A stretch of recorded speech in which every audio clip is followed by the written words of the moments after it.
Hello, folks, and welcome to the Friend or FoF Lounge. I am your friendly neighborhood shoutcaster, Sharogen, and I have joining me on the lounge today some really special guests. We have got Yubi's Red, as always, and then we are also going to be joined by Trickle Down Economics Ultravox. So we've got two ADCs that are going to be chatting with each other today. And then, of course, we've also got joining us on the lounge Yubi's team captain, Utility Monster, a two-time FoF champion, reigning MVP, draft tyrant,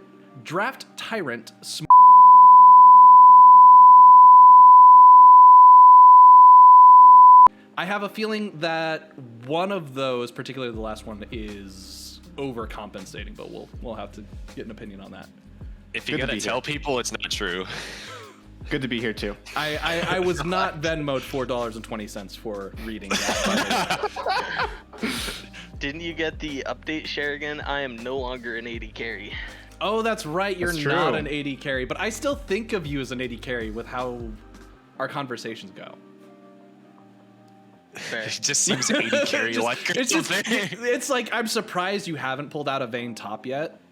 I think he's calling you stupid because AD carries are stupid. Hey man, I'm stupid, but not because I'm an 80 carry.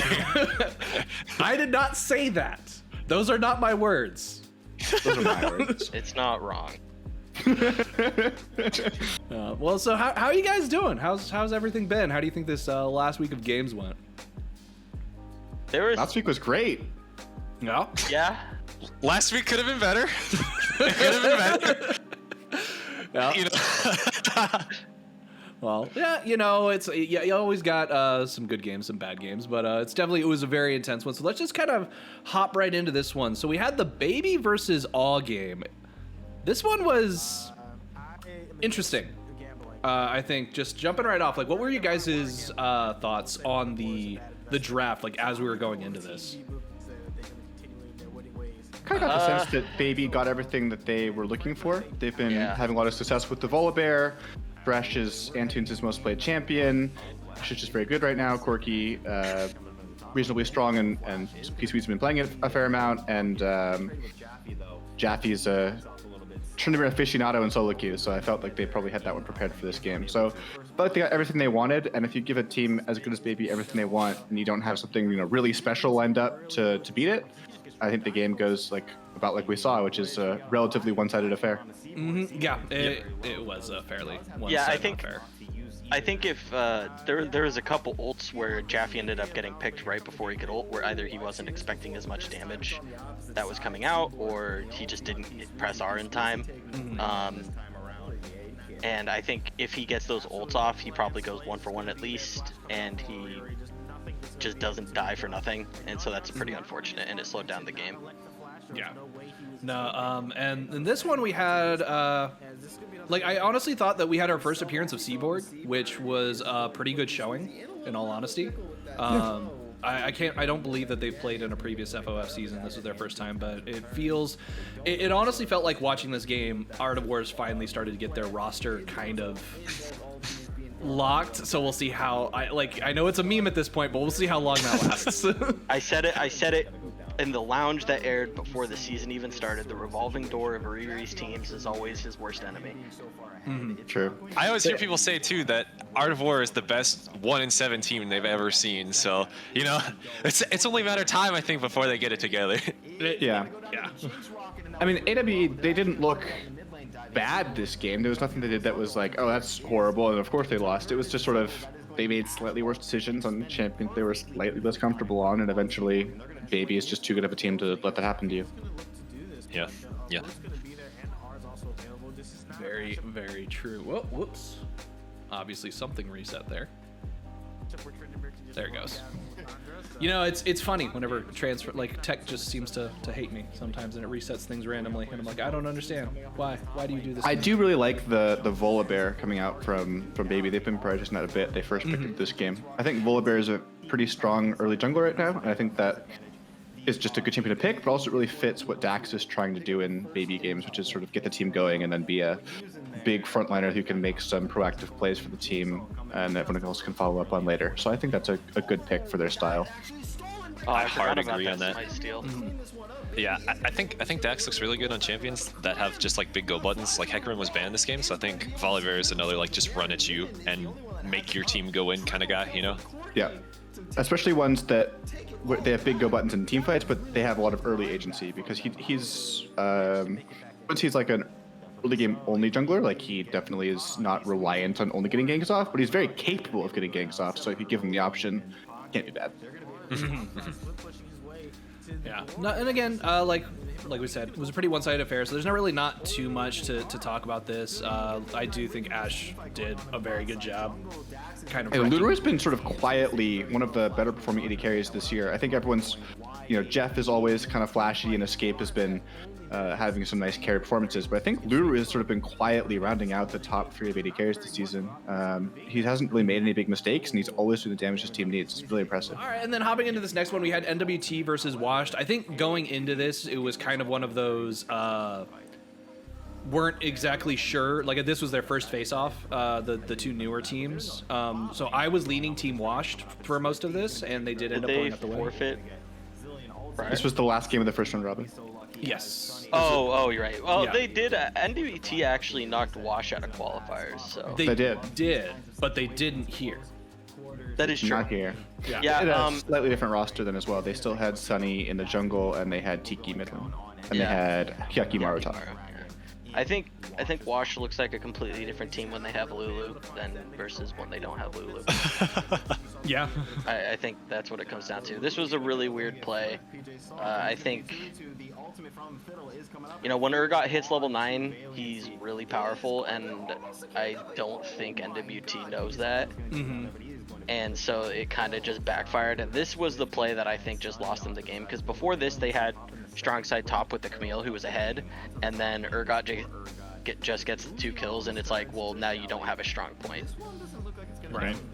Top Even 13. against New Wave, I mean, it's just hard once you're behind against a team that has fiddlesticks to do anything, Yeah. because you never know if the bush has fiddlesticks ready to ult you or not. And same with Twitch from behind. It's like it's really hard to ever farm side waves to get back in the game, because there could just be a Twitch who shows up and murders you. Yeah. Right. So You can't definitely face anything. definitely a really hard comp to play from behind. So the trick is always just gonna be don't get behind, and they lost their lanes. Yeah. So And this was Tragedy. another game that just it felt a lot more one-sided overall. Like I think this is I know that we mentioned on a previous lounge how a lot of the games have felt fairly even, despite seeing some major stomps on certain sides. I wonder if that's just game fatigue. Like we're getting deeper into the season, so the mistakes are becoming that much more extreme.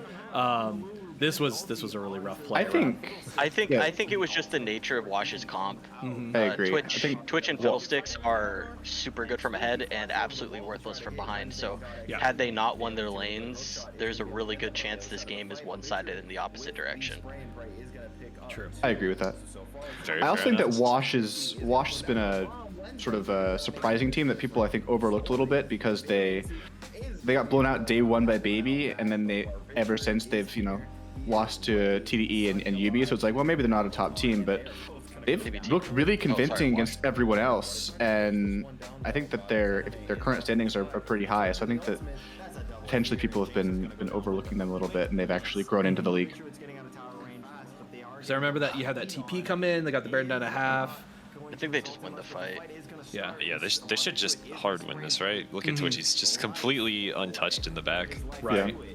And I mean, New Wave is doing a lot of things to keep this game relatively close. I mean, they're taking fights that don't look bad. Like this fight, they make it look quite close the whole time, and they're not losing the fight by members, but they get outscaled, and yeah, they can't. They're not dealing with Twitch Yumi and Twitch Zillia at the end of the day. So Yeah. even Yeah. though it's not like they're not getting, they got sort of lost their lanes hard, and then they're not getting blown out in team fights. They're actually team fighting very well, and they're a good team fighting team, but their comps difference is just too much. Yeah. I think especially in that last fight too, Reset definitely just lost Ajak turn-ins on the Twitch, like we were saying before, and he looked a lot worse than he normally does, I'd say. This particular game, I feel like Reset is usually a pretty consistent and good player, so it's very surprising to see him just go 1-7. Yeah. Yeah. And then we had our rapidly losing Sanity versus Trickle Down Economics. First game that we have some guests on the show here available to talk about this. So, What was kind of y'all's plan going in against these guys? Basically the plan was that we were gonna kind of focus on bot lane with the Blitzcrank there and try to just get escape behind because we knew he was their win condition. That didn't really end up happening, and I also kind of inted to escape in the early game, and so that made the game much harder than it needed to be. I think that Mason, Bob Joseph on the Blitzcrank looked really good though, and Mizuza's Cassiopeia exceeded our expectations a lot. It was a lot harder of a game than it had to be at the end of the day. That's really how we felt about it.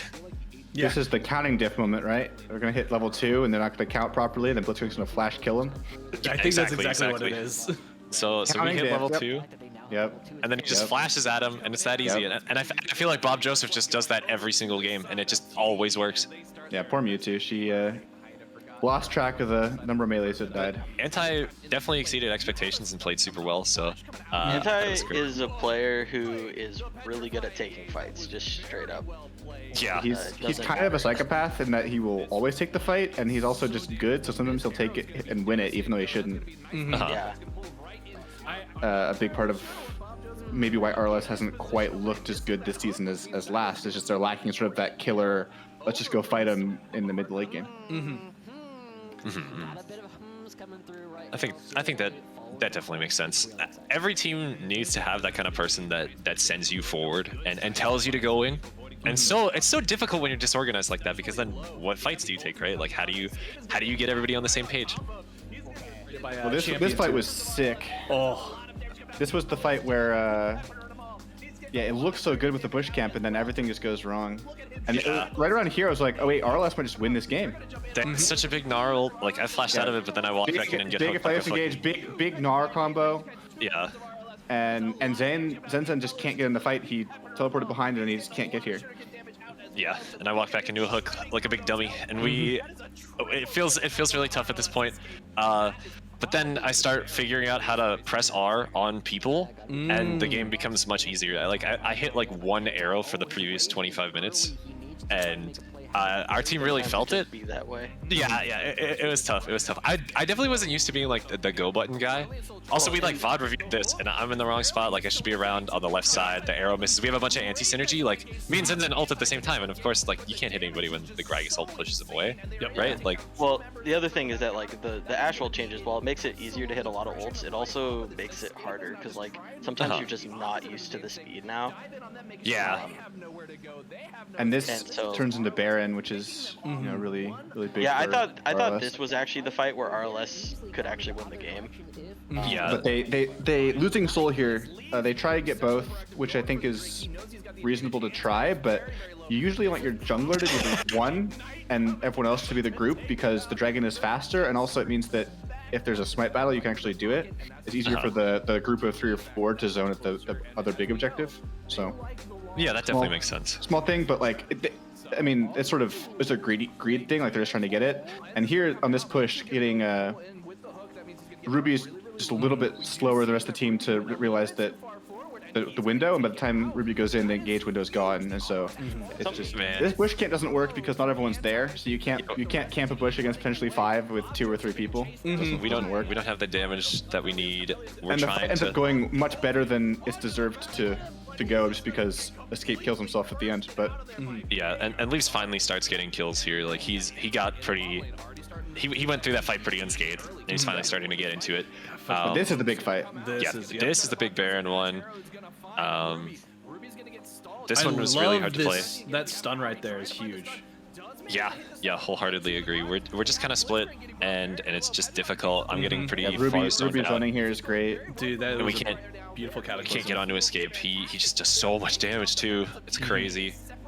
Mizuza's just done So right here, they anti thinks about doing Baron, and the rest of them were like, no, we can end. And I don't think that's a crazy call. I mean, looking at it, like, they're 4v2, and they have their really strong members up. I mean, Acel's not super impactful here, but the wave gets cut down, and they still commit. And Yeah. that's, I think, the issue is they aren't able to protect the wave, and then by the time they have to either fight earlier when they still have the wave to protect it, Yeah, or not at Yubi all. was tanking the turret the entire time. Yeah, exactly. By the time they finally take the fight, the wave is already gone, so there's nothing to fight for, and they just lose the fight into the towers. It's too hard.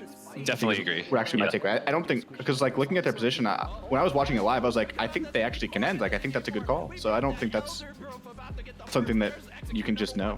Yeah, I think once the Gragas ult comes out, you just come out, or you leave the base and just go to the Baron. I agree. And even then, it's not too bad, right? Because you got a Nexus turret, you're feeling pretty good about it. There, you've got at least one inhibitor, right? So Yeah, and I think they should be able to get the Baron before the respawns all come in because the fight lasted long enough. But no, the Elder Dragon's just too much, and TDE takes it. And, one Super of my close favorite to- games. I think that was my favorite game to watch all week. That one was a lot of fun. pleasure.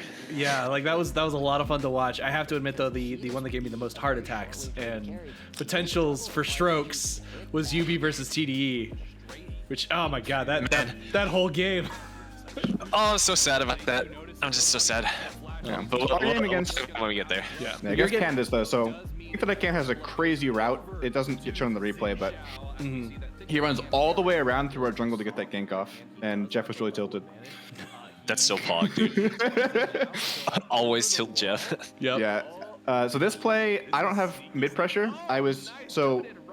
Civillock here was communicating that he had the pressure to do what he wanted with the wave, but I didn't actually tell him what to do with the wave. So even though he has potential pressure, he doesn't actually push it before I go in. So this is a mistake by me. And as a result, I get lots of people killed in their jungle. If I wait for him to shove the wave and then invade, we can have a man advantage on Xin and probably blow him up. But instead, I kill myself, lose my passive, and bait red to killing himself as well. I do not die here. Oh, you don't? No, he manages Whoa. to get out. The flash and then abandon a teammate as Yeah, one should. if Civillock had held his ult for like a second longer, he would have traded a kill. But he ulted and then got immediately pulled into the death realm, so it went away. Oh man, that sucks. Him too. How do you guys throw every early game? It's insane. It is. It's wild because it's like It's so the plays- consistent. and the plays don't even look that bad. Like it's like, oh, this looks like plausible, and then we always just lose every single one. Yep. Yeah. Until you break their nexus.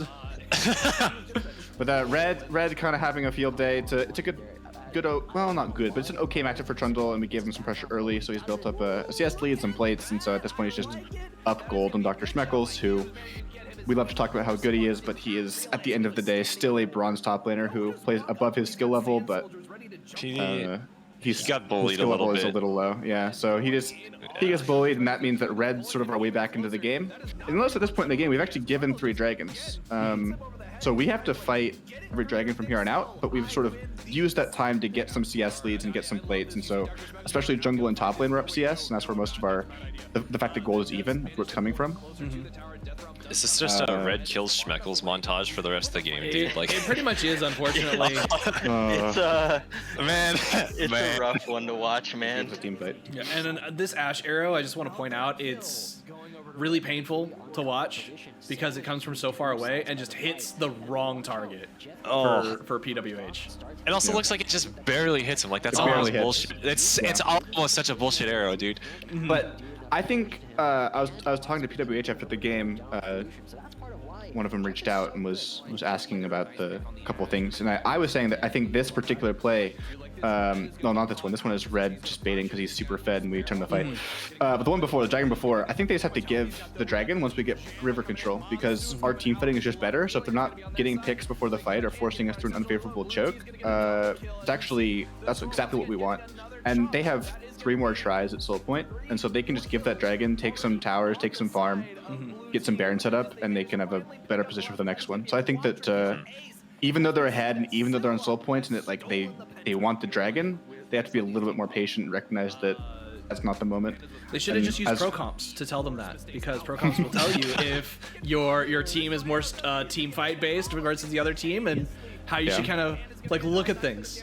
So, but once we get that lead, we just sort of because we have the team fight comp, we're able to just take every fight, and it looks brutal. Yeah. And they have no backline peel for Zach. I mean, at some level, like they needed to win earlier, and they got it. They got the lead they needed early, especially in the dragons. But their lead was mostly in pressure and map control and dragons, and not in gold, which means that they can't just team fight even with the worst team fight comp. They have to keep playing sort of disciplined League of Legends, which is hard to do, because sometimes you do have to just be like, I know we're the worst team fight comp, but this is how we, we're up 5k gold. This is how we end the game. So making that call in the game is hard, but that's what they had to do, I think.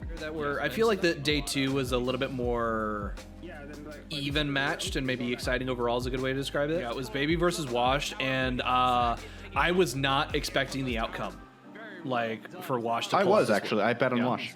You bet on Wash? Really? Mm-hmm. Do you have like a reasoning? Was it like, because of the draft, or? No, I think Wash is just a really underrated team, and I think like it's fairly even, and the odds were not even, so I was very happy with Wash. I think interesting. Wash individually is actually quite good, and their team play is not particularly bad either. I think they just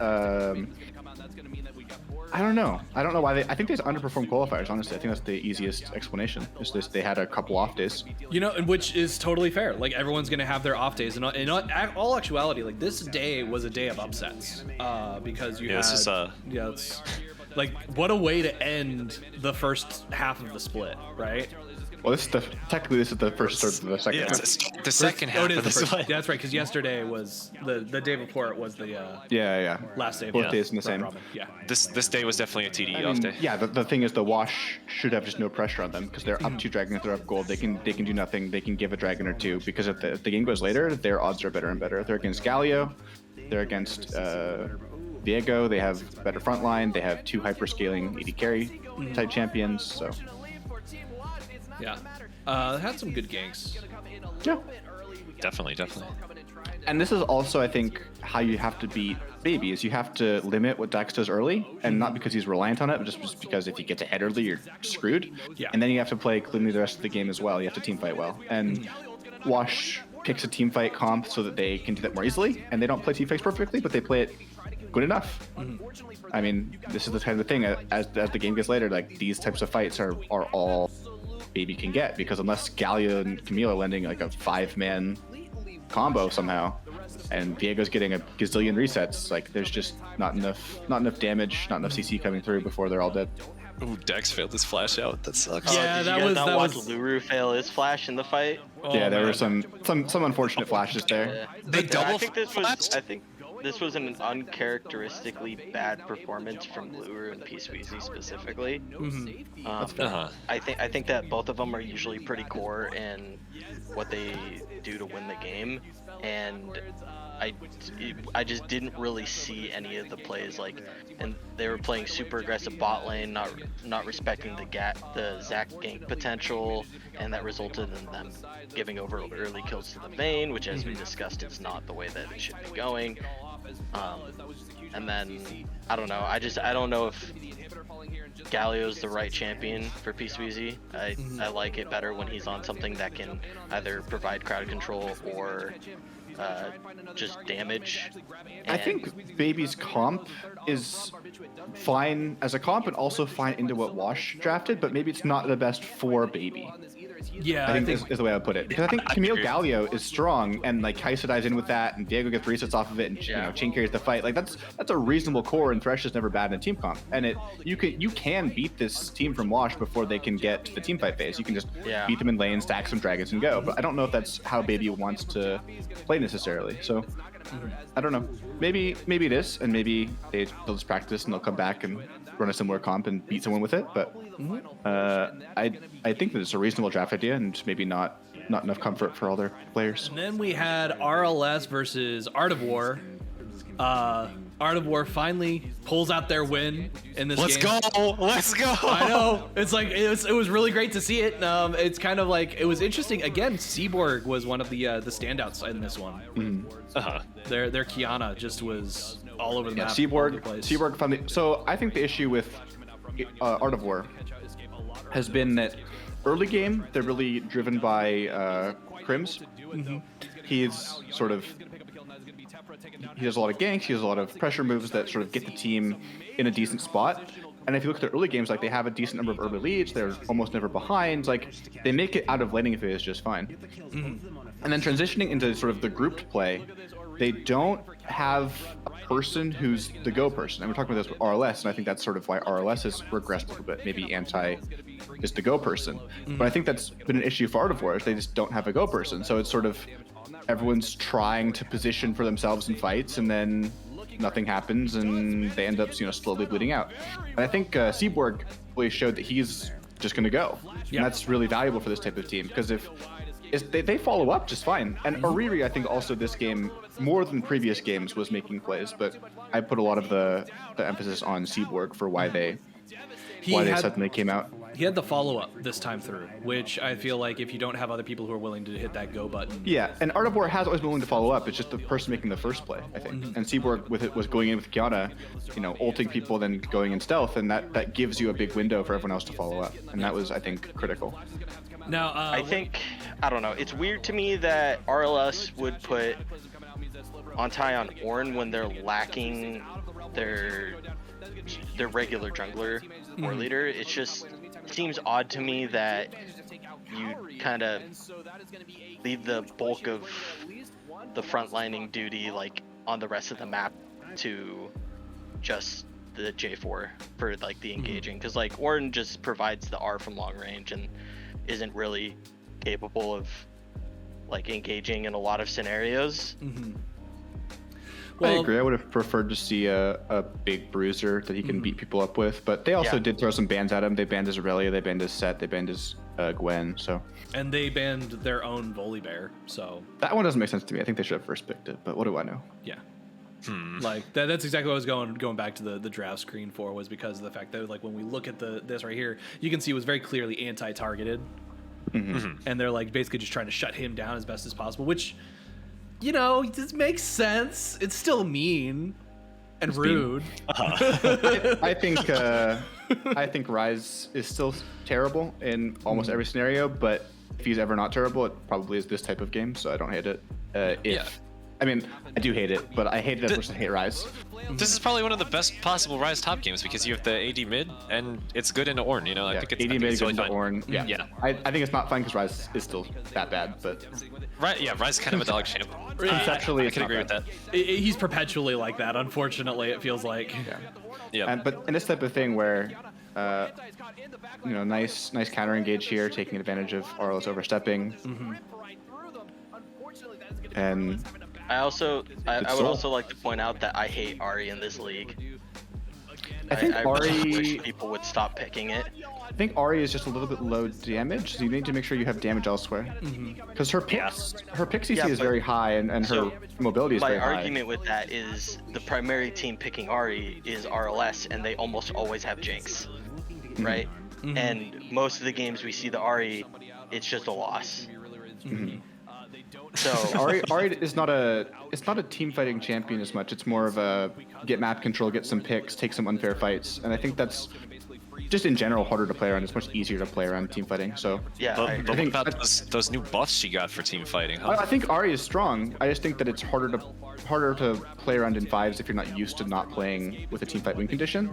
And the easier thing to fix is just don't play Ahri and play a team fight win condition. All right, then we got Yubi versus TDE, the absolute roller coaster of a ride. Dude.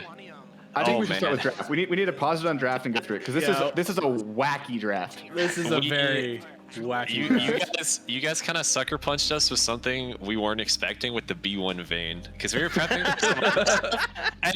and honestly we saw that and we were just silent for like 5 full seconds, like what the fuck. Who does this? I was talking to Brendan before the game because he was casting and he wanted some tips, and so Jeff and I were talking to him and we're like, we're just gonna ego B1 Vayne, like what are they gonna do? But you know what? You're exactly right. What are we gonna do? So the reason we did that is because Zane top lane plays a lot of beefy champions. Leaves plays a lot of champions that don't necessarily gank, but they counter gank well. They sort of respond to things happening well outside of Nunu. And Vayne is just good into Nunu in particular because you can condemn him away out of Snowball. Yeah. So it's hard. So in team fights, it's gonna be good. And then the lanes that are good into Vayne, I think Vayne's just hard to get out of lane right now because the traditional counter is like Caitlyn, and Caitlyn is just not in a good place. And so we're basically willing to, if they want to play for lane, we'll just sack the lane, and if they want to play a real champion, then Vayne's just going to get to farm. That definitely makes sense. I think the Vayne pick was like giga cracked here, and obviously your comp just completely revolved around it, right? So we're hoping that you guys would like B1 Ash because you were doing that for a while, and we were gonna try to just hard outscale you with the Seraphine Senna, right? Or kind of like opt for some other kind of weird AD carry. Like we also had plans for like if Jeff wants to play like Zeri or something because he seems very comfortable on that still too. Vayne was something that we didn't really see coming, so definitely kind of bit us in the ass at the end of the day. Yeah, we were planning to blind Mordekaiser here, even if Shen wasn't picked, because really it beat Zane's entire pool. That's crazy. Okay. Because Zane so the one champion Zane plays that is a good into it is Singed, but the problem is that the way TDE drafts, Zane is sort of the glue that makes the comp work because everyone else is sort of playing their own wacky stuff, and he shows up with like, I'm the safe tank. I'll go even or slightly behind in lane. I'll show up to team fights and I'll do my job and I'll enable everyone else. Yeah, there's a reason he's had half his games on Sion, you know? Like, he has and to Mordekaiser beats all those characters because if you're trying to be a stable presence and then show up to team fights, he'll just ult you. Yeah. And so all the characters that Zane would love to play here, like Shen, just lose to Mordekaiser. And then Sejuani is, I think, just generically strong. And then the Anivia was a huge surprise. We thought this was supported Anivia. I know, and I swear to God, our entire team was laughing their asses off when you banned Malzahar next, because they're like, especially Bob Joseph, he's like, dude, they think it's supported Nivea, they think I'm that stupid. Like, it was absolutely hilarious. We do think that Bob Joseph is that crazy, but we also think that Prashant has not put this champion. Like, we looked up his OPGG, he has not played this champion in like 2 months, except for one custom game. So yeah, like, well, he's working on expanding the champion pool. You know, we're sick of him getting 3 banned. That's fucked up. That's bullying. You know, so we gotta figure out something for him to do. So that was. It's interesting that we have so many good scaling champions, and we're still the comp that's supposed to be the beatdown. Yeah, you guys still end up getting outscaled because we're mobile fountains. Yeah, I think. So I think the reason this game goes as long as it does is primarily around me. There's a point in the game where I'm 2 full items and 3 members on TDE don't even have a mythic yet. And when I'm in that situation, the game should just be over, right?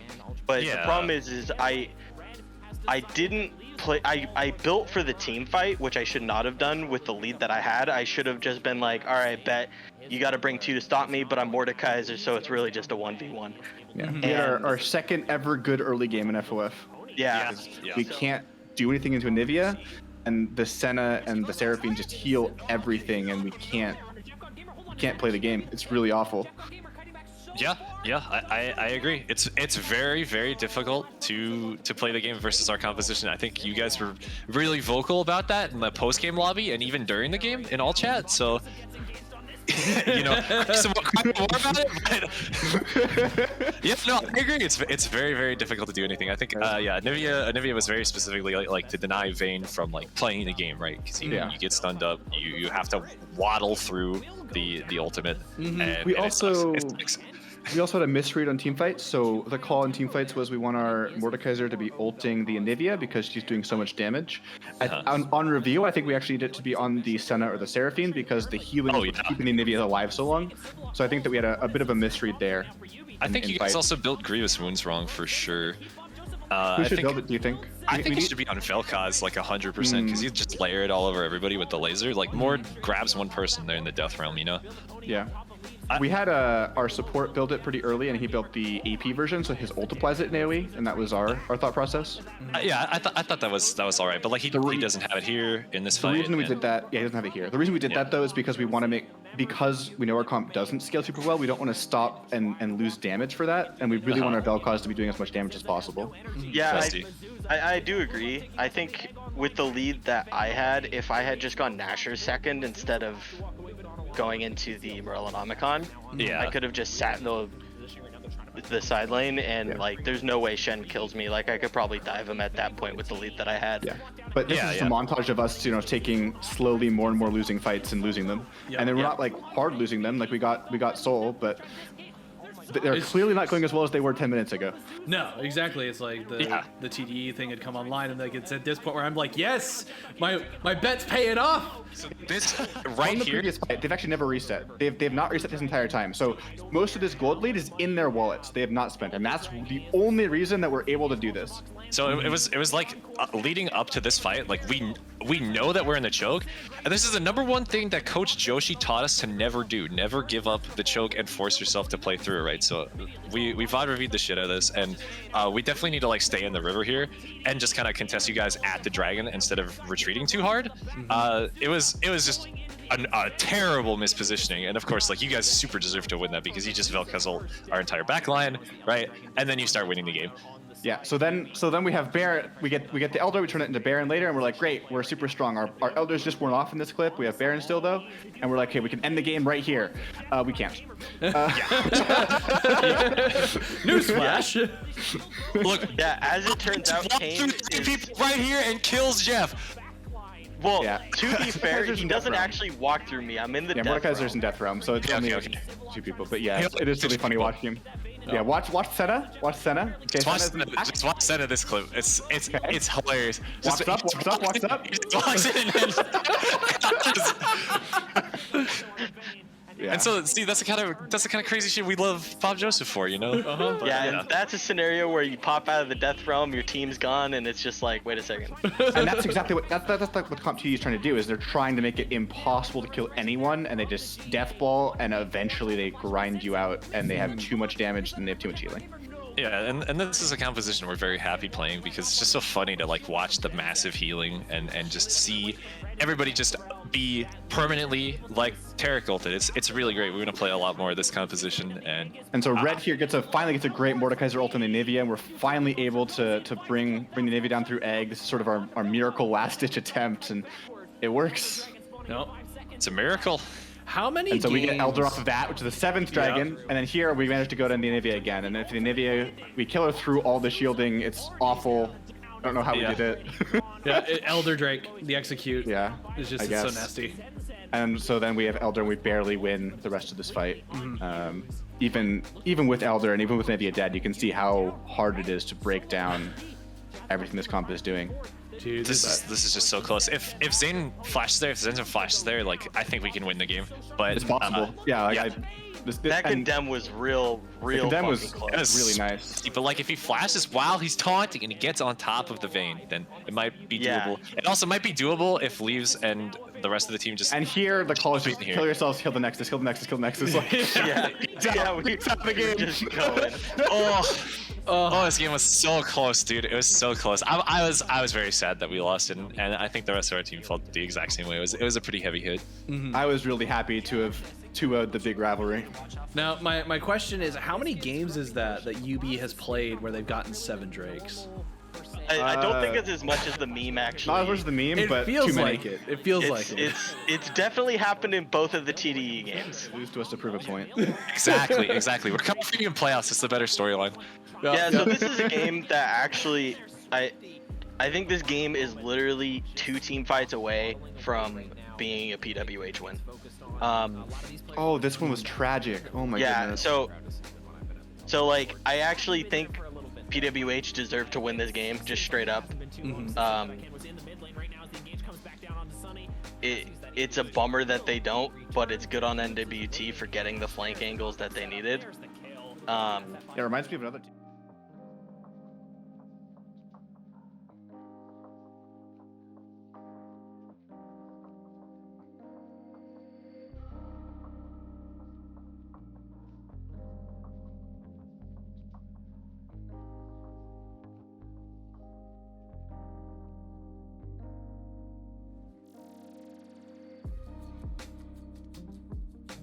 Honestly, we said that AW is what, the best 07, not the best 1-7 team, but Pandas is the best 2-6 team I've ever seen.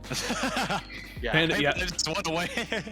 And I just noticed that the recording shut off in the middle of talking about that game, unfortunately. So I'm gonna have No to. shot. No What? shot. Yeah, I know. We got some really good stuff talking about that there, Oh my unfortunately. So Oh man, that was me flaming the shit out of NWT. I know it was so sorry. I'm sorry. Technical glitches, like I said.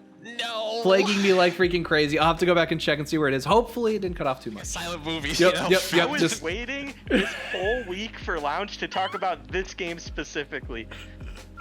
Dude. Oh. Like, I love pandas with hats, man. Like, I've been, helping Dr. Schmeckles, kind of improve. Aw.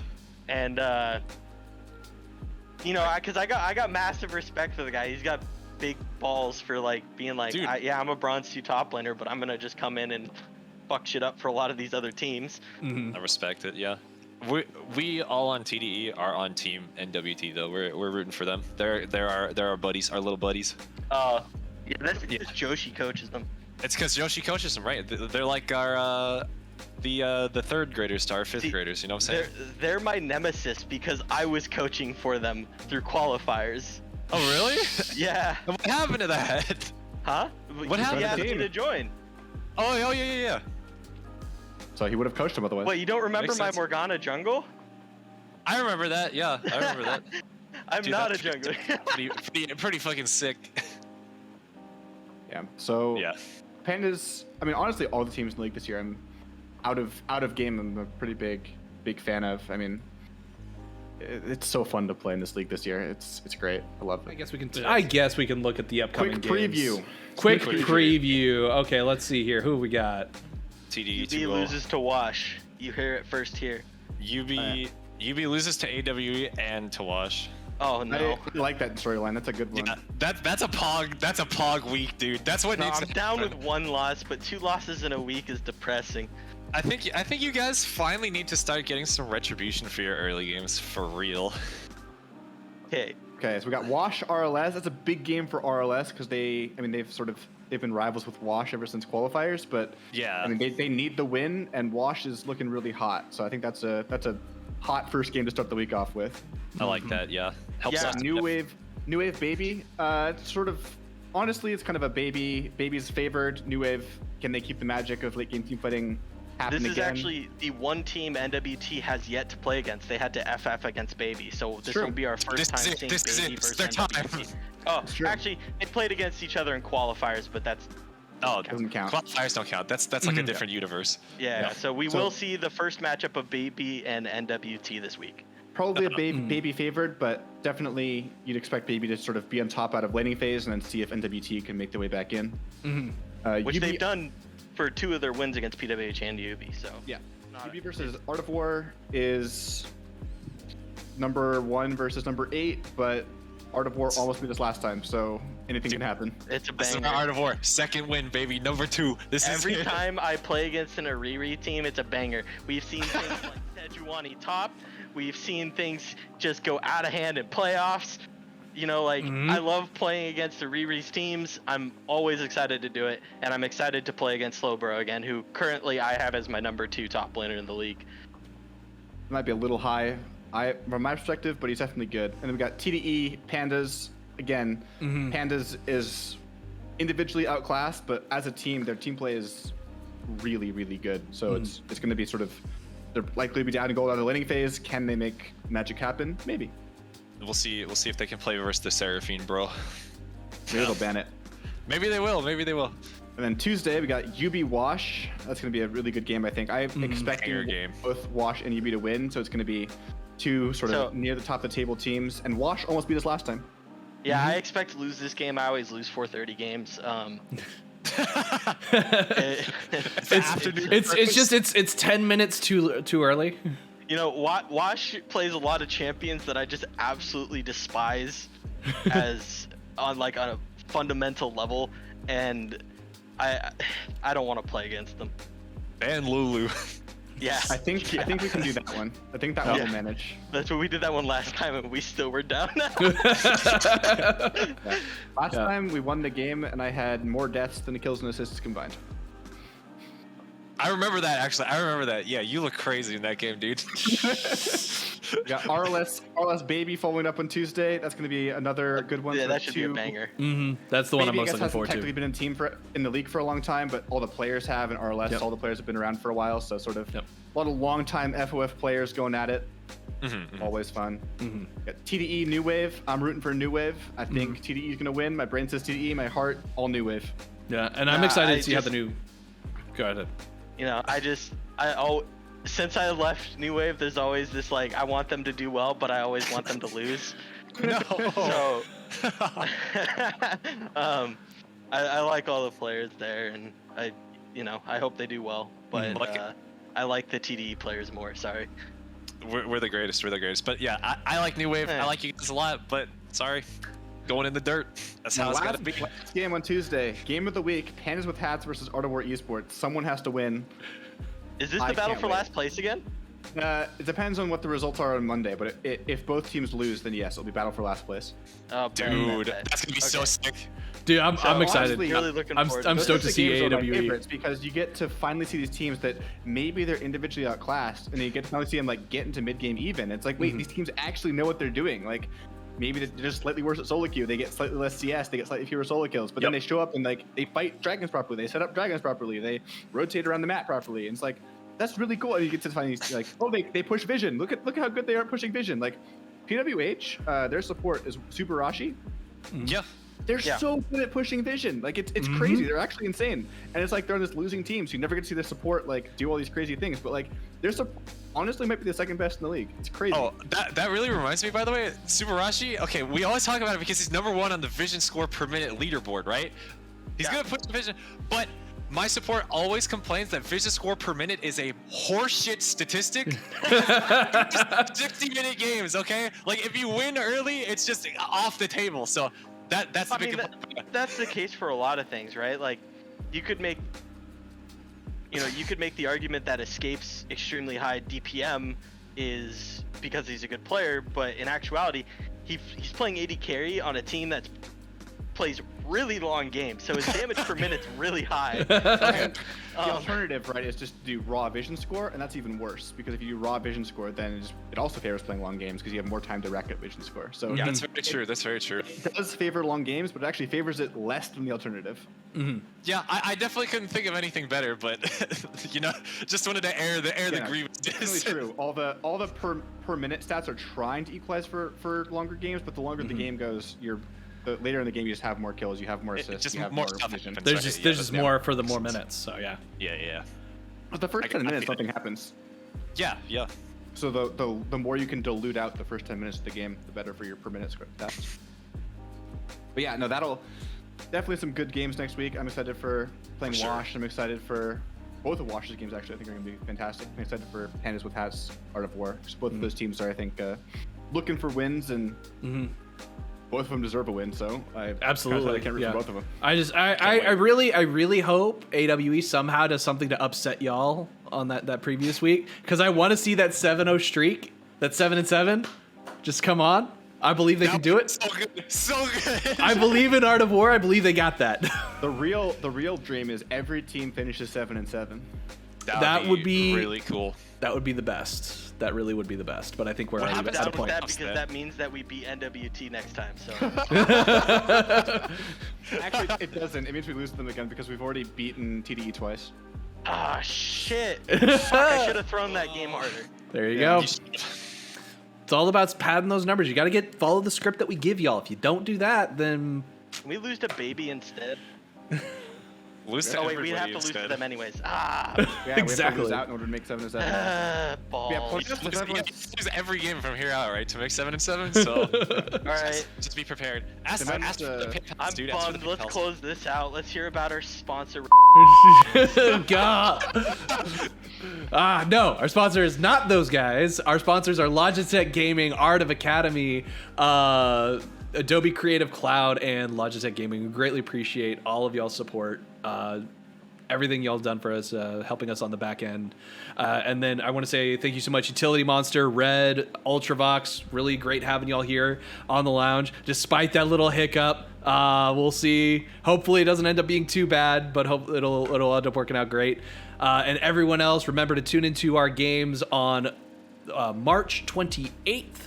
Which I believe is here in the next couple of minutes if this gets released on time, with Wash versus RLS being the first game to kick us off. We will see you on the Rift.